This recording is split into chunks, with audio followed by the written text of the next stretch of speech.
Run slick as an alias to the FBI. You're going to get the phone book. Do it anyway.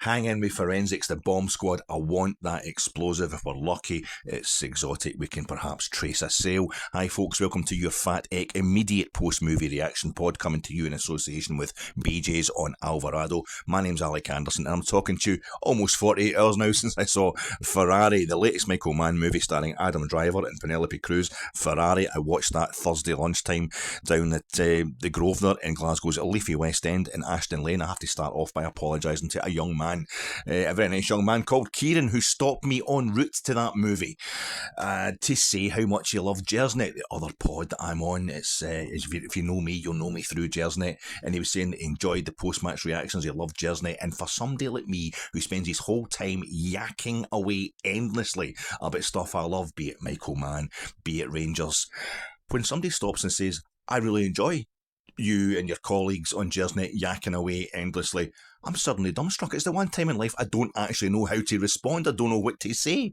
And I love it. It's fantastic. It makes it so worthwhile. It's a really lovely moment. And I just don't, I've never been able to. It's happened a few times, really lucky, especially talking about Ibrox, with full of Rangers supporters. But this is the second time it's happened just when I'm completely out of the context of a football match, and it just leaves me totally dumbstruck. So I just want to apologise to Kieran, because in an effort to communicate how much I appreciate that, it really does make it all worthwhile when somebody comes up and gives you a compliment like that. I end up saying something, I'm trying to be so deep that I ended up saying something along the lines of, it's just great to be able to share stuff with people who are as sad as you are about Rangers. I'm talking about me being really sad about it, but I basically ended up calling the guy sad. He's given me a brilliant compliment. Absolutely under no pressure to do so whatsoever. He's taking the time, obviously, to listen to our pods, and I call the guy sad. Kieran, I'm really sorry, mate. You probably won't see this. You're not going to watch my little niche channel, I'd imagine. I'm going to try and mention this on Jersnet if I'm allowed back on that great institution of the podding universe, but I'm really sorry. And I mention it because it put me in a really bad headspace. I was already feeling a bit weird. You're a working class guy from a dross and what have you. You're thinking, it's 1 o'clock on a Thursday. I shouldn't be at the cinema. It doesn't matter how much Michael Mann means to me and how enriching it is for my life in general to see a Michael Mann movie. This, 1 o'clock on a Thursday is a time you should be earning a crust, and as you're about to find out, it's not as if me reviewing movies is I'm never going to get a job as a professional critic or anything like that. So, yeah, I was feeling a bit weird anyway, and I mentioned this, feeling bad about what I'd said to Kieran, and just generally being at the cinema at 1 o'clock on a Thursday, because I remember, a good over 30 years ago, when I was at uni, when I was in further education doing my remedial woodwork course, I attended a lecture by a woman who was a professional theatre critic for the Herald, I think, at the time, and she said that basically criticism 101, if you're going to review something, you have to park your personal feelings at the front door of the door of the theatre, the door of the museum, or in my case, the cinema. Whatever piece of art you are reviewing professionally in a publication, you need to make sure that it's not affected, your thoughts on that are not affected. And it's out of respect to the work itself. You need to make sure that your personal feelings don't come in and affect your criticism. Well, I'm not a professional, as you've noticed.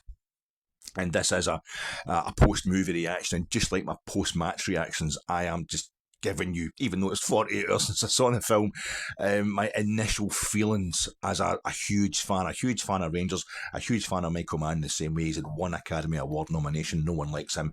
I don't care. So this is emotional, and I am not able to separate my feelings, because my ultimate reaction to Ferrari is that it's not great. It's not brilliant. But I can't deny the fact that it is affecting. So even when I'm being positive about it, and I will be positive about it, maybe that's just because I'm so invested in Michael Mann. I just love Michael Mann in general. He's such a great part of my life. I was just talking as a previous pod I put out, a pod that you should probably watch before this if you've got the patience. It's like 45 minutes of me rambling endlessly about how much Michael Mann means to me. But I talk in that about how much I love Michael Mann and how affected I am by just his worldview, etc., because I've been watching him since the 1970s. He wrote episodes of Starsky and Hutch. When I was a kid, I used to watch Starsky and Hutch, and then he's got Miami Vice, the TV series, and Manhunter, The Cape, various movies through the 80s, 90s, into 2000s, just producing work regularly that I've become more and more invested in as I've known more and more about him. So maybe when I'm being positive about him, it's because I'm biased. And maybe when I'm being negative about him, it's because I was in a bad bloody mood when the credits rolled up on Tuesday at 1 o'clock. When I come out of that movie and I'm walking back up Byers Road, I grab myself a 4-pint carton of milk and a loaf. I got in Tesco in Byers Road, and that was my workout, on my way back up the road. Glasgow, I have to walk along Great Western Road, and you notice that part of Great Western Road at the kind of West End, towards Dumbarton. The sun was coming down, it'd been a nice day. The sun was setting, you could see the sun hitting the hills in the distance, and you've got all the trees. And I'm noticing I remember a taxi driver once picking me up somewhere, at 2 o'clock in the morning. I've been getting bevied somewhere, and he's driving along Great Western Road. I think the sun was coming up, it must have been sometime in the summer, and he's going, I love driving along this bit first thing in the morning. This is a beautiful road, and it's right, it's like a boulevard. It could be Paris, it could be Rome, it could be Berlin. It's absolutely beautiful, that part of Great Western Road, and I was feeling it very Italian, very beautiful. I've walked along Great Western Road a lot of times. I've not even noticed it. I've just been, it's been pissing rain or whatever like that, but it was looking very Central European, or Middle European. It was lovely. And I had to stop at the traffic lights, and there was a car waiting to turn round at the junction across from the old Kelvindale post office, now a coffee shop. You probably know it if you know this area. And it was one of those, it was a Mazda. I don't know anything about cars. This is another thing I have to add in. I don't know if you're a petrol head, it might really affect how you enjoy Ferrari, a movie about one of the most famous sports car manufacturers in the world. I don't really know a lot about cars. Anybody who's been my little rust bucket and the way to and from the football will know exactly what I'm talking about. I don't really care about motor cars. But I'm sure it's a Mazda. It's called. They're kind of plasticky sports car type thing. This isn't a Porsche. This isn't a Ferrari. I know enough about cars to know that. And the fella's sitting revving his engine at the lights, waiting for the lights to turn for him. And then he swings round right in front of me and just gives it big licks. The engine's roaring away. And normally I'd be thinking, Pratt, overgrown boy racer. But I was sitting there going, yeah, mate, yeah, rev that engine. Yeah, I'm enjoying that. So it's affected me. The film has affected me. I've carried it on into the immediate coming out the cinema, even though I'm thinking that wasn't good enough. On a deeper level, it's working away at me. I'm seeing Glasgow as being Modena, the road to Bologna, whatever. And I'm seeing this little sports car and just thinking, yeah, give us more of that. Give us more engines revving and stuff like that. The two major performances in the film, obviously, it's Adam Driver in the title role. He plays Enzo Ferrari. The film is set in 1957, and it's a kind of slice of life as a way of looking at the man's whole career. There's the prolepsis thing, there's flashbacks and forward, and obviously they're just talking about their life in general. Him and Penelope Cruz, who plays his wife, estranged wife, Laura Ferrari. And she's amazing. Penelope Cruz is just the best thing in the film. She's a beautiful woman, Penelope Cruz, obviously. And you're thinking, I've lived long enough to see Penelope Cruz playing the wronged woman, as opposed to the women who men, commit wrong for, and that's preposterous. And I think there's been talk. My wife was telling me her thing says there's been miscasting. A lot of people are accusing Michael Mann of badly casting this movie, and he's kind of half living at home with his wife and his mother in their town in Modena, while he's having this ongoing spat or competition with Maserati, who the other big car manufacturer and big sports car manufacturer in Modena at the time. Excuse me. That sounds like me revving up my engine. And his mother, she hates Penelope Cruz, so that's lovely. She's living with her mother-in-law, and they've a son who died, I think must have been in his 20s, and not through motor car racing, just, I don't know exactly what the disease was. I don't know if it's cancer or something, a liver disease or something, but he dies, and that's a big pain, a big heartbreak for them. But unbeknownst to his wife, he's partly living with his mistress. He's got a mistress who he's had for years since the Second World War, which not ended in 1945, affected Italy badly, affected Ferrari badly. His factory gets bombed a few times, so there's the setbacks to his business.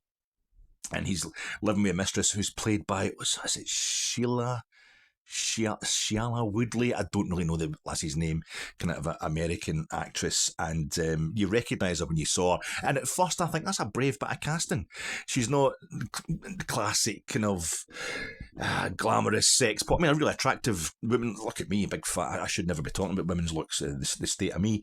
It's never good coming from a guy.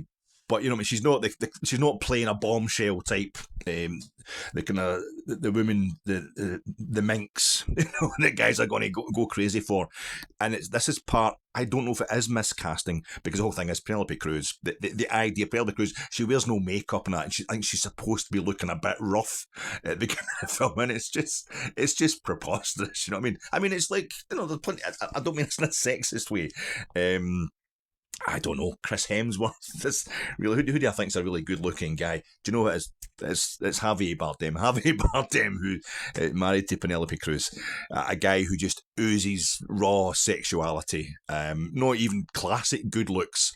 It's the kind of off handsome stereotype which makes Javier Bardem so attractive. Is the same thing with Penelope Cruz. I mean, she's just classically beautiful anyway, but it's come from within. They just ooze this personality, this kind of power, a lightness, a glamour that that age isn't going to quell. But I don't know if it is miscasting. I don't know if it's deliberate, because one of the big themes of the movie is how dangerous motor racing is. And while Michael Mann is often criticised for his terrible lines, and I've noticed it as well, obviously, I can't help it having watched so many of his films, that he makes people, when they're having emotional set tos, when there's rammies going on between loved ones, they will talk almost aphoristically. They will say things that are just preposterous. You know, the most famous example being Diane Vanora in Heat, where she says, every time I try to maintain a consistent mood between us, you withdraw. You know, people don't talk like that. But I think in this film there is a bit where the character of Enzo Ferrari is deliberately aphoristic when he says, Materazzi run races, enter races because they want to sell cars.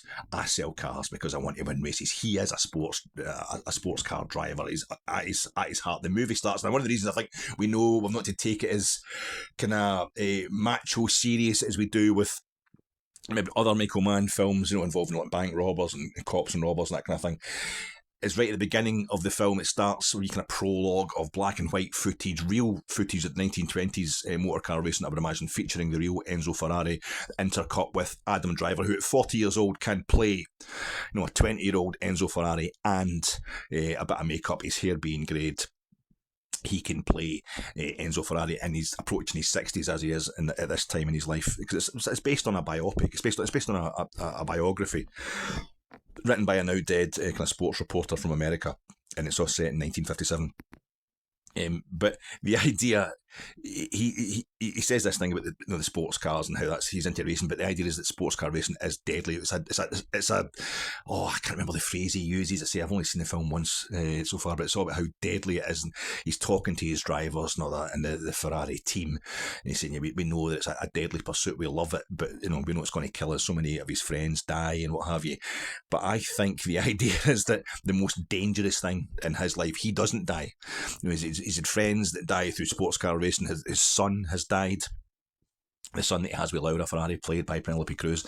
But I think in a really sexist way, and Michael Mann is known for being a tad sexist, or a tad naive in his understanding of women. It's, to put it crudely, I think the most dangerous and racy thing he's been inside in his whole life is that Penelope Cruz is his wife, Laura, because I think the mistress becomes family because he has an illegitimate son with his mistress. He's like 7-8 years old. He's kind of primary school age at this time in his life. And it's all about the pressure to admit that he's got this son, you know. But I think he almost goes to the mistress. He's got her parked in a villa outside Modena, where he does all his work.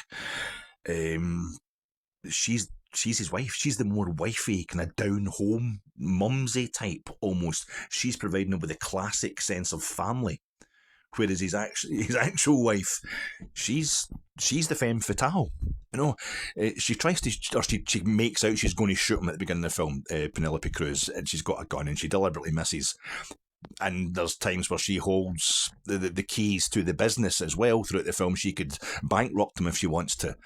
And I think the idea is that although he's not being killed through motor car racing, Enzo Ferrari, his wife's going to kill him. She's the most dangerous thing, and also he feels as passionately about her as he does. I think he feels more, kind of basically raw sexual passion for his wife, who he's estranged from, than he does perhaps for the mistress that he seems to love. And she's the mother of his child, and of course this causes massive tension. It's a great story. There's I think it's done quite melodramatically. There is opera involved, of course. They go to the opera, and that's one of the kind of set piece moments, which I don't think really works in the film. It's supposed to be bringing it all out.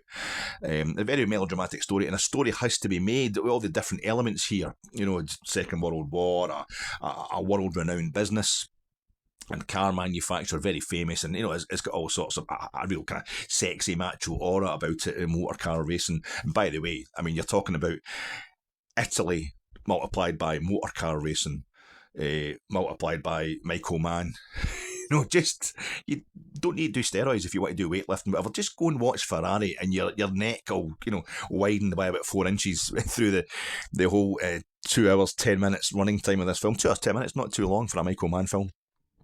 There is a moment in this film, and I think I'll go back. I'm talking about dialogue. I'm talking about how Michael Mann sometimes does kind of stilted dialogue, but I think he'll do it on purpose in various films. I don't think that's the case here. I think it's bad directing. You've got two great actors. Adam Driver, I don't know a lot about him. I thought he was great in Noah Baumbach's Love Story. And although Adam Driver he's in the Marine Corps. He was in the Marine Corps in real life before he took up acting. In Marriage Story, he does that great bit where his character stops and just starts singing "Being Alive" from the Sondheim musical Company, and it's a musical. They're a bit fey, aren't they? If you're into Michael Mann movies for reasons of machismo, well then that might put you off. You might be the kind of person who'd think, musicals is Robert. He manages to do it in quite a, for want of a better phrase, manly way. There's nothing fey about it, and I know Company's supposed to be a kind of cosmopolitan. It's a more developed, a more mature musical, but it's really brilliant the way he does that. So he's an actor that I've definitely got a set admiration for, but it's hard to judge him in this film. It is an affecting performance, but at times it feels kind of stilted, and the interaction between him and Cruise, it doesn't seem to click along the way it should.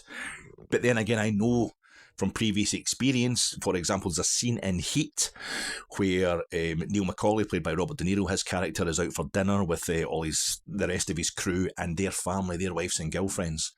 And the whole point of this scene is to emphasise that he doesn't have that special someone in his life. He's got plenty of company, but as he tries to say later in the movie, I'm alone, but I'm not lonely. This is proving that he is. I said it earlier in the movie to the woman he's now going to pick up the phone to, because he sees all his friends being so tight with their families at this meal they're all out to celebrate having shot 3 security guards, having murdered 3 guys and stealing 1.6 million in bearer bonds. But there's a part in that scene where the Michael Chirito character, played by Tom Sizemore, is talking to his daughter around this dinner table in this night out, and he says to her, what do you, everybody's having a laugh and in a good mood, what do you want to do when you grow up, honey? And she says, I don't know. And he goes, neither do I. You're just like me, neither do I. And it's supposed to be funny because Michael Chirito's a grown man, and there he's saying he hasn't grown up yet, he's just a big kid. But there's a pause in between the setup and the punchline, and it's because Michael Mann wants to keep that scene about the Robert De Niro character's loneliness. He wants to keep it low key. He wants to keep it melancholy. So he wants to break up the flow of a joke, even though it's between a father and his toddler daughter, because he doesn't want that to spoil the general mood that he's trying to set in this scene. It happens in Ferrari, and it's not deliberate. I'm sure it's just bad directing, bad editing, you might call it, bad directing, where you've got this, absolutely goddess of an actress, Penelope Cruz, firing back hateful, spiteful stuff. She's having a set to with Adam Driver, with Enzo Ferrari, her estranged husband, who's went and had a son with somebody else after their son died. But there's just big spaces, there's dead air between the two interactions. And I don't know if you saw Maestro on Netflix. I would advise anybody to see that. It's not. It's nearly a great film. It's nearly a good film. You can see what they're trying to do. But one of the great scenes is, or the great scene, the really good scene in Maestro, all about what do you call him, Leonard Bernstein, and Leonard Bernstein's wife, who to put up with the fact that basically he was homosexual. Is they have a set to is it the Thanksgiving Day parade is going on outside their flat, outside their apartment building in Manhattan, and it's brilliant, it's fantastic, it's a proper argument. They really go for it, and the pacing is, you find it there when you see this scene, what you contrast it with the proper arguments they're having, the protagonists in Ferrari. It's just not working at anything like the same manner. So yeah, that's definitely a criticism, but against that there's it's almost like Mann has set up an act off between driver and Cruise, where they both go to the mausoleum of their dead son. And I think they go there every day, but they go separately because they're having such a hard time in their marriage. And Adam Driver goes, and he's just talking away to his son, like he talks away to all his drivers and his workmen and all that. It's a film about how he's really comfortable in the company of other men and guys in the trade, and he loves going to the barbers and slagging off the guy who runs the Modena football team, how crap they are and all that kind of stuff. He's a guy who's comfortable with guys, and I know a big theme in Michael Mann movies, guys who don't know how to communicate with the women in their life. But so he goes in, he just talks away to his son, the image of his son on the wall of this mausoleum, and he brings flowers to him and all that, and at the end of it he just breaks down crying, right, that's me, I've got to go. So he obviously cries for his son every day, and it's brilliant. I don't think it's the exact next scene, but it's 2 or 3 scenes later, Penelope Cruz comes in, and I'm crying just thinking about it. It's amazing. She doesn't say a thing, she just stands there and she just glows everything. The joy of a love remembered and the horrific, unbearable pain of that love lost is all in her face. She doesn't say a thing, doesn't have to. She transforms. When she started the film as a harridan, and there she's a grieving mother. And it's an amazing piece of face acting, the like of which I've only seen before from Ashley Judd in Heat, where she has to tell the police that guy down the street, who she's just told to beat it, isn't her husband, that the robbery homicide division are trying to catch, and she knows she'll never see him again. It is her husband, the love of her life, and she's had to tell him to run, and it means she'll never see him again, the father of her child. And she sits here and she goes from gangsters mall, sassy gangsters mall, to devious criminal's wife, to little girl lost, all in the space of what she does with her face without saying anything. It's phenomenal, and we get this again. So there are brilliant moments in Ferrari that we have to watch.